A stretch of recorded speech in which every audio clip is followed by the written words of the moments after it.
दिसंबर 2023।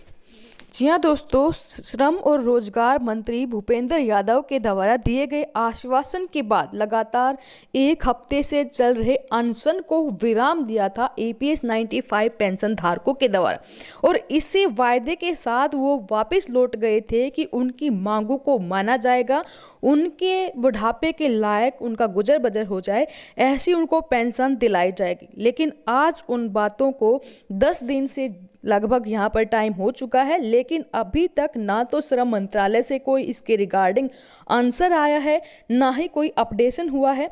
इसके अलावा लोकसभा राज्यसभा की कार्यवाही भी चल रही है, जहाँ पर क्वेश्चन किया गया था ईपीएस 95 पेंशन धारकों की समस्याओं से लेकर, लेकिन इसमें श्रम और रोजगार मंत्री रामेश्वर तेली ने जो आंसर दिया वो भी कोई सेटिस्फैक्टरी आंसर नहीं है। आंसर ने उन्होंने यहाँ पर ईपीएस 95 पेंशन धारकों के रिगार्डिंग क्या स्कीम है, कैसे अंशदान किया जाता है, बस इसके रिगार्डिंग ही ब्यौरा दिया। ईपीएस 95 पेंशन धारकों की मांगे क्या हैं, उनकी समस्याएं क्या हैं, कैसे उनको सोल आउट किया जाएगा, क्या 1000 रुपये से बढ़ाकर उनकी पेंशन को 7500 रुपये किया जाएगा, क्या उनको और उनके स्पाउस को यहाँ पर मेडिकल भत्ता दिया जाएगा, अदर बेसिक सुविधाएं उनके लिए लागू होनी चाहिए, क्या उनको दी जाएगी, इसके रिगार्डिंग कोई भी आंसर यहाँ पर नहीं आया।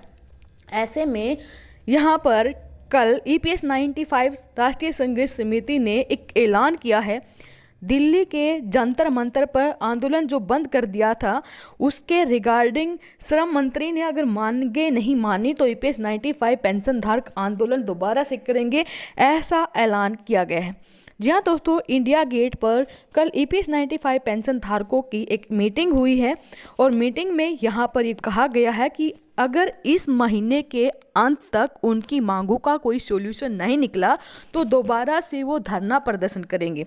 14 दिसंबर को श्रम मंत्री भूपेंद्र यादव ने जो एनईसी समिति के राष्ट्रीय नेतृत्व से वार्ता की थी, और श्रम मंत्री के आश्वासन के बाद जंतर मंतर के आंदोलन को बंद कर दिया गया था, उसका अभी तक कोई भी समाधान नहीं हुआ है, जिससे एक बार फिर से पेंशन धारकों में रोष फैल गया है और पेंशन धारक अब पूछ रहे हैं कि इससे आगे क्या। जी हाँ दोस्तों, और इसी को लेकर एक बार फिर से 20 दिसंबर को एनएससी की दिल्ली कार्यकारिणी सभा की आयोजन हुआ था इंडिया गेट पर, जिसमें राष्ट्रीय अध्यक्ष कमांडर अशोक राउत और एनएससी के राष्ट्रीय महासचिव वीरेंद्र सिंह राजावत जी शामिल थे। इस बैठक में बताया गया कि ईपीएस 95 पेंशन धारकों की मांगों के पक्ष में तथा विपक्ष के और जितने सांसद हैं या पक्ष के जितने सांसद हैं, विधायक हैं, सब ने अपना समर्थन जताया है, और श्रम मंत्री ने भी आश्वासन दिया, जिसके बावजूद यदि सरकार इस माह के अंत तक ईपीएस 95 पेंशन धारकों की मांगे मंजूर नहीं करती है तो पेंशन धारक देशव्यापी आंदोलन के लिए तैयार हैं, और अब की बार मांगे पूरी नहीं होने तक आंदोलन करते रहेंगी।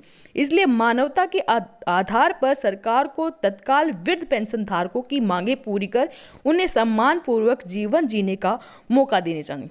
चलिए एक दोबारा से रिपीट कर देते हैं। हर वीडियो में हम आपको ये बताते हैं कि ईपीएस 95 जो पेंशन होल्डर हैं उनकी बेसिक मांगे क्या हैं। तो ईपीएस 95 पेंशन धारक अपनी न्यूनतम पेंशन को 1000 रुपये प्रति माह से बढ़ाकर 7500 रुपये प्रति माह करने की डिमांड कर रहे हैं। साथ ही उसमें महंगाई भत्ता जोड़ने प्लस उनके और उनके परिवारजन को मुफ्त मेडिकल सुविधाएं प्रदान करने की मांग कर रहे हैं।